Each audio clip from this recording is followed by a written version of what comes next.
안녕하세요, 지식부엉입니다.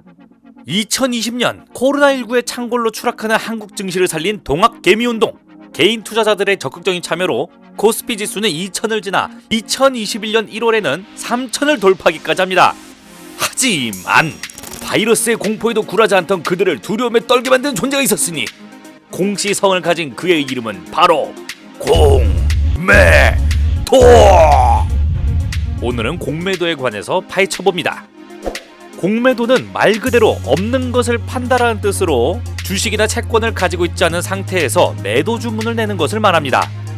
가지고 있지 않은 주식이나 채권을 판매한 후 결제일이 돌아오는 3일 안에 해당 주식이나 채권을 구입해 갚으면 되기 때문에 시세 차익을 노리는 것이죠.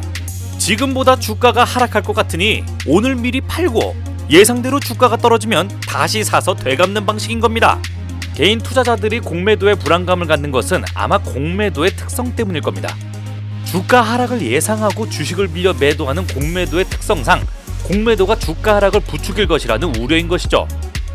또 개인 투자자는 공매도 거래 조건을 맞추기 어려워 사실상 외국인과 기관에게 유리한 기울어진 운동장이라는 비판도 존재합니다.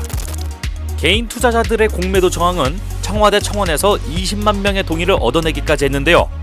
이러한 공매도는 도대체 왜 존재하는 걸까요?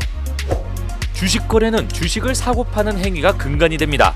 이때 주식이 오를 것이라고 예상하는 투자자들은 계속 주식을 매입해 가격을 올릴 수 있지만 가격이 하락할 것이라고 생각하는 투자자들은 한 번 주식을 판매하게 되면 더 이상 시장의 의사를 반영할 수가 없게 되죠. 공매도는 증시 하락에 베팅하는 사람들의 의사를 효율적으로 반영시켜주고 나아가 시장의 지나친 불균형을 해소하는 순기능을 갖고 있습니다. 또 공매도를 통해 국내 시장의 외국인의 자금 유입을 끌어올 수도 있죠. 코로나로 인해 일시적으로 공매도를 금지한 국가는 많지만 지금까지도 공매도를 금지하는 국가는 한국이 유일합니다. 세계에서 가장 오랫동안 공매도를 금지한 나라가 됐죠. 더욱이 공매도 허용 정도는 MSCI와 파이낸셜 타임스 스탁 익스체인지 등 글로벌 지수 산출기관 평가에 활용되기 때문에 공매도 금지가 장기화되면 오히려 국내 증시에 불이익이 될 수 있기까지 합니다. 중국의 커피숍 프랜차이즈인 루이싱커피의 회계 부정을 밝혀낸 머디워터스의 사례와 함께 생각해볼까요? 머디워터스는 중국 기업의 비리를 조사해 세상에 알리고 회사 주가가 폭락하면 공매도를 통해 이익을 얻는 미국의 헤지펀드입니다. 중국 기업의 저승사자로 불리죠. 루이싱커피에 대한 첫 의혹 제기는 2020년 1월 말 89쪽의 장문의 보고서를 발표하며 시작됐는데요. 머디워티스는 루이싱커피가 조직적으로 매출을 부풀렸다며 공매도 계획을 밝혔습니다. 발표 직후 10% 넘게 급락하던 루이싱커피의 주가는 회계는 문제가 없다는 회사 측의 입장이 보도되며 다시 상승세를 탔고요.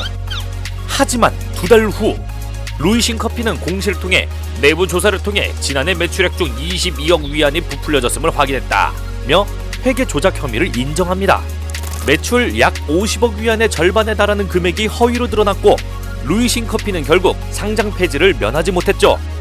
개인 투자자들의 공매도 제기에 대한 우려도 크지만 공매도의 적정 시장 가격 발견이나 거품 억제 등의 순기능은 이미 학계 연구 등을 통해 충분히 입증돼 왔습니다.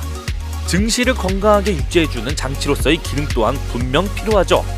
여기에서 가장 중요한 것이 바로 금융위원회의 역할입니다.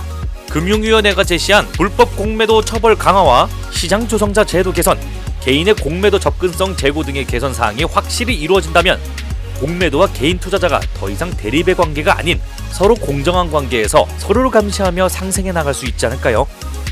보다 효율적인 공매도 운영 방안에 대해 개인 투자자, 기관, 금융당국 모두 적극적인 소통을 해야 나갈 것입니다. 구독과 좋아요, 알림 설정까지 잊지 말고 다음에 또 부엉! 우후후!